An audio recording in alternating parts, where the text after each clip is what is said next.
በማስቀደም በዛሬው ዕለት የደሴ ከተማ የአንድ ማዕከል አገልግሎት ወይም መሰብ ለምረቃ በዓል እንኳን አደረሳችሁ እንኳን አደረሰን ለማለት ፈልጋለሁ።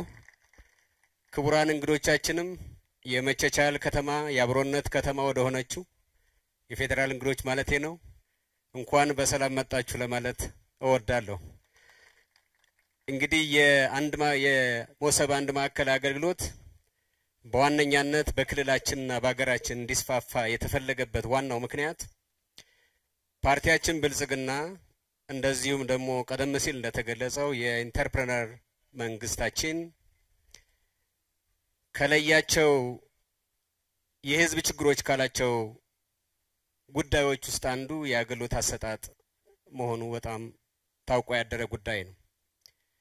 ይሄ ማለት በአንድ በኩል የህዝብን የዕለት ተዕለት የአገልግሎት በማርካት በኩል ያሉ ችግሮች ፈጣን ቅልጥፍና የሌለው ከዛም ካለፈ ያለጅ መንሻ የማይፈጸም አገልግሎት እንዳለን ገምግመናል አውቀናል።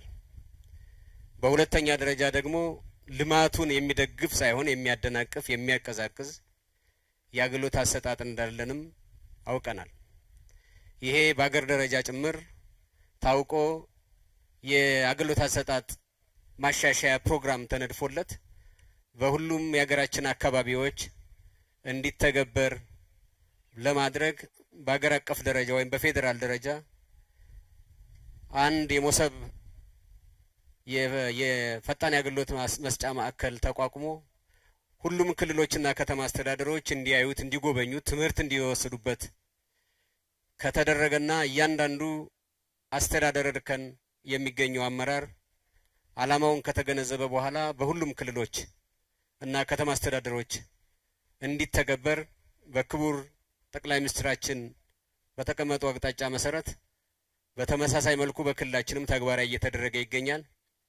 ይሄ በዛሬ የመረቅነው የደሴ ከተማ የመሰብ አንድ ማዕከል አገልግሎት ሶስተኛው ነው ማለት ነው። ጎንደር፣ ባህር ዳር እና ደሴ መመረቃችን ነው። ወደፊትም በሌሎች 5 ከተሞች ደብረ ብርሃን፣ ኮምቦልቻ፣ ወልዲያ፣ ደብረ ታቦር፣ ደብረ ማርቆስ እነዚህ ከተሞች ላይ በቅርብ ጊዜ የሚተገበር ይሆናል።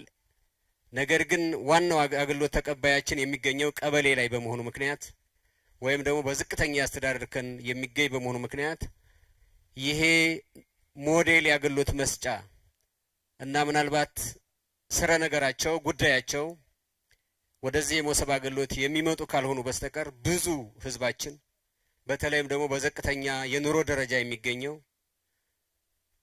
ስለ አገልግሎት አሰጣጥ ምን አይነት አገልግሎት እንደምንሰጥ የማይገነዘብ ስለምንሰጠው አገልግሎት የሚጠበቅበትን መብትና ግዴታ የማይገነዘብ ዝቅተኛው የህብረተሰብ ኑሮ የሚገኘው ግን አገልግሎት የሚያገኘው ግን ቀበሌ ላይ በመሆኑ ምክንያት ይሄንን እንደ ሞዴል እንደ ናሙና ወስደን በታችኛው ያስተዳደርገን ብዙሃኑ ህዝብ አገልግሎት የሚያገኝበት ላይ ተደራሽ ማድረግና እዚህ የአንድ መሰብ አገልግሎት ላይ የሚሰጠው አገልግሎት እና የሚገኘው ውጤት በታችኛው ያስተዳደርገን ገቢራዊ መሆኑን ማረጋገጥ ይኖርብናል። ይሄ ከሆነ ብቻ ነው ፓርቲያችን ብልጽግናና መንግስታችን ህዝባችንን የሚያረካ አገልግሎት እንስጥ የሚለው ሊሳካ የሚችለው። እዚህ መሰብ አገልግሎት ላይ የተወሰኑ ሰዎች ሊገለገሉ ይችላሉ። ይሄም ሞዴል ሆኖ ማገልገል መቻል አለበት። ነገር ግን ሞዴል በመስራት ብቻ ማቆም የለብንም። በታችኛው ያስተዳደርገን ደግሜ እንደገለጽኩት ይሄንን አገልግሎት በተመሳሳይ መልኩ ማድረስ እና ማዳረስ ያስፈልገናል ማለት ነው። ይሄ ከሆነ ያስቀመጥነው ዓላማ ይሳካል ከአገልግሎት አኳያ ማለት ነው። ልማት ይፋጠናል፣ መልካም አስተዳደር ይሰፍናል፣ የህዝብና የመንግስት ግንኙነት ጤናማ ይሆናል፣ ህዝብ መንግስትን ይቀበላል፣ ቅቡልነት የመንግስትም ቅቡልነት በህብረተሰቡ ዘንድ ከፍ ይላል። ይሄ ከሆነ ደግሞ የሁለቱ አካላት መስተጋብር እየተሻሻለ ከመጣ ተመልሶ በአገራችን ገጽታና በህዝባችን ኑሮ ላይ ከፍተኛ መሻሻል ያሳድራል። ስለዚህ እናውቀን መስራት መቻል አለብን። እዚህ አገልግሎት መስጠቱ አመራሮች ባለሙያዎች መንግስት የሚጠብቀውን አገልግሎት የሚፈልገውን አገልግሎት መስጠትና የህዝብ ርካታን ማረጋገጥ ያስፈልጋል። የመጨረሻ ግባችን ይሄን ህንጻ መገንባት በውስጡ ያለውን መሰረተ ልማት ማሟላት አይደለም።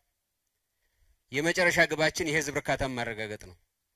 ከርካታው ባሻገር ደግሞ ቅቡልነት በህዝብ ዘንድ ቅቡልነት ያለው መንግስት ማረጋገጥ መቻል ነው። ልማት እንዲፋጠን ማድረግ ኢንቨስትመንት ንግድ እንዲሳለጥ የማድረግ ዓላማ ነው ያለን። ይሄን ካሳካ ነው ግባችን ተሳክቷል የምንለው እና ይሄንን ግብ ለማሳካት በየደረጃ የምንገኝ አመራሮች በየደረጃ የምንገኝ ባለሙያዎች ይሄንኑ ተግባራዊ ለማድረግ መስራት መቻል አለብን። ህዝባችንም ደሴ ከተማ ህዝብም በሌሎች አካባቢዎች የሚገኘው ህዝብም ይሄው ዓላማ ስለመሳካቱ የራሱን ትብብር ማድረግ አለበት። ይሄ እንዲሆንም ማስገደድና ተጽዕኖ መፍጠር መቻል አለበት። ምክንያቱም አገልግሎት ሰጪና አገልግሎት ተቀባይ መካከል ምክክር ውይይት ከሌለ የሚፈልገው ውጤት ሊያስገኝ ስለማይችል ይሄንኑ ተልዕኮ ተግባራዊ ማድረግ ያስፈልጋል።